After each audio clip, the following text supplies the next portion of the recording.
Hey guys, this is God of Politics. Welcome back to a brand new video, but before we get started with this video, please like this video and subscribe to the channel. Also, join the Discord that is linked down in the description and check out the website, which is also linked down in the description. But in today's video, I do want to analyze another election model for this year, and that is the JHK model. Now, I have analyzed the JHK model in the past, but I haven't done so in many months, I believe. And this was one of the first 2020 election models to be released, and it was, very popular at the time. It hasn't gotten as much traction lately, but I do still want to look at it because I think it is quite an interesting model. And right off the bat, looking at the presidential model, you can tell that it is very favorable to Joe Biden. It gives Joe Biden an 88% chance of winning, to Donald Trump just a 12% chance. But you look at some of these individual states here, and the chances for Joe Biden are even better than his chances of winning overall. He has 91% chance of winning Michigan, a 90% chance of winning Wisconsin, and an 89% chance of winning Pennsylvania. You look at some of these other swing states, a 74% chance of winning Arizona, a 75% chance at Florida, a 69% chance at North Carolina, even a 57% chance in Georgia, a 50% chance in Ohio, pretty much a 50-50 tie, and a 53% chance in Iowa. So there are many different swing states that he does have going to Joe Biden. The only real swing state that he doesn't have in Joe Biden's column, or effectively tied in the case of Ohio, is the state of Texas, where Joe Biden has a 40% chance almost of winning the state of Texas. And we look at the popular vote model, and he has Joe Biden winning the popular vote by 9 percentage points, getting an average of 352 electoral votes. And we look at his chances over time. Now, I remember looking at this model maybe around May or June, and at that time, Joe Biden's chances were pretty solid, in the 60 to 70% chances. And when the models first released back in March, it was pretty much a toss-up, you could say. It was within 60% chance of Joe Biden winning, but then his chances, around the May, June, July area started to really shoot up, and it peaked at this time, at around 83, 84 percentage points, but then it started to dip a little bit coming into the September months, when some of the Kenosha shooting, happened and all those protests happened. There was a lot of talk about the race tightening, and while it didn't actually really tighten that much, Joe Biden's lead was very stable, and it ended up actually increasing at that time. The chances of winning were still very large for him. And then, after the second debate, or after the first debate, I talked about the second debate yesterday, and that is what is occurring today. But my video was posted about that yesterday. But the thing is, after the first debate, Joe Biden's chances shot up even more. So he went from, a 79% chance on September 24th all the way up to a 89% chance or an 88% chance, which is where he is at now. So it's very notable to see how this race has changed. And you look at the chances for Donald Trump, it's pretty much been on a downward spiral this entire time. And we look at this on a state-by-state analysis. Donald Trump is only projected to get 181 electoral votes, and that's barely winning Ohio. You add Ohio and it's 18 electoral votes to Joe Biden's column, and he gets to 375 electoral votes. And you even add Texas to his column at that point, and you're over at, maybe 413 electoral votes. I think it's some number like that. So, this model at the presidential level is very, very favorable to Joe Biden. I think his margins for some of these states, like, for example, Joe Biden is not going to win Florida by 4 percentage points. He's not going to win North Carolina by 3. He's not going to win Georgia by 1. He's not going to win Arizona by 4. He is not going to win Michigan by 8, Wisconsin by 8, and Pennsylvania by 7. That is just not going to happen in these polarizing times. That is just not possible with elections anymore.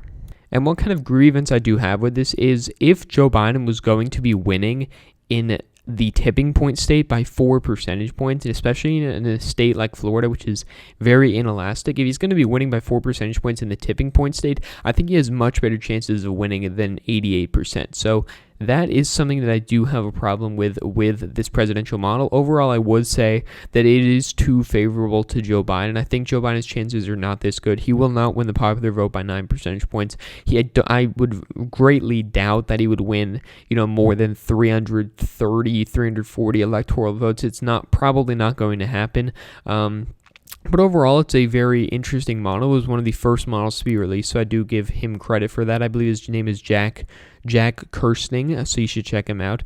He's on Twitter. He seems like a great guy, so you should check him out. But looking at their Senate model here, their Senate model seems a lot more reasonable. It gives not Donald Trump, but the Democratic Party a 71% chance of gaining the majority. It gives Republicans a 29% chance at keeping the majority. And we look at this on a state-by-state, race-by-race basis.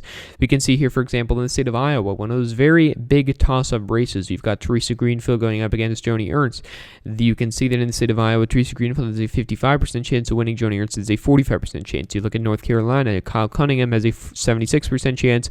Tom Tillis has a 24% chance. Maine, Sarah Gideon has a 74% chance, and Susan Collins has a 26% chance. You look at a state like Arizona, you can see here Mark Kelly has a 92% chance, and you can see that Martha McSally has an 8% chance. You see similar things in states across the board. And overall, I would probably pretty much agree with all of these ratings for how these races would go. I maybe would not say that Cal Cunningham's chances of winning are at 76%. I think they might be a little bit lower than that, but it's a fact-based model, using data and those kinds of things. So the only data we have from how the scandal would have affected the race would be polls and things like that. So I guess that's why his chances are still so good. But we look at this, there is still so uncertainty, and I talked about how I had a grievance with the presidential model on how if you're winning the tipping point state by 4, you have a much better chance to winning than 88% chance.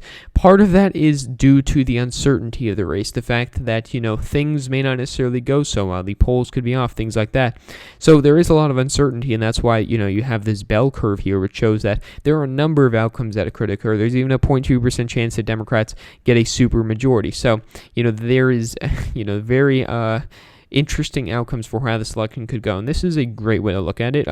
You've got Iowa, which is Democrat plus 1%. I think it'll be closer than that. Maine, which is Democrat plus 5.1. North Carolina, Democrat plus 4.2. I think the chances of winning for these states are correct, but I think that they won't be by margins this large. Georgia, for some reason it says Democrat plus 4.3. I'm not sure why that is for these. It's because it's the special election. Raphael Warnock, Reverend Warnock, he is going to come first in the first round, and then the runoff. I do think he probably will lose, but it is another one of those seats. This is the average seats for Democrats is now at 51.5 percentage points, so their chances have been steadily increasing. Democrats have been at 51 for a while, and that's due to the fact that there's so many, those lean R pickup seats for the Democrats. And you can see here, there's a number of these seats that are going to be very, very close.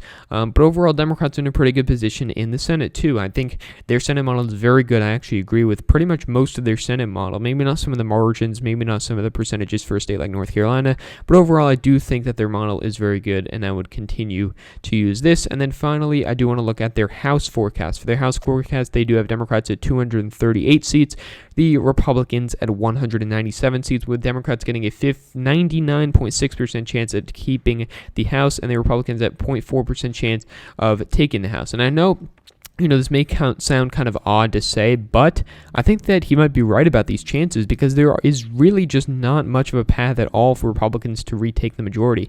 Even if they were to win in all the seats, all the Democrats in seats Trump won, they would barely get a majority. And that's, counting on the fact that you're also going to lose 2 North Carolina seats. You're also probably going to lose that Texas seat. You could, easily lose some of these other seats. And really, it could be seeing a scenario where Democrats only maybe lose, as in Republicans flip 1 or 2 seats. That could be Oklahoma's 5th, that could be Minnesota 7th, and that could really be pretty much it. But there are a lot of opportunities for Democrats here, and you can see that in his model there aren't actually that many very close states here. The closest they have is Texas's 24th, which is slightly favored for the Democrats here. Most of the races, are obviously going to fall around in the 100% chance for each side.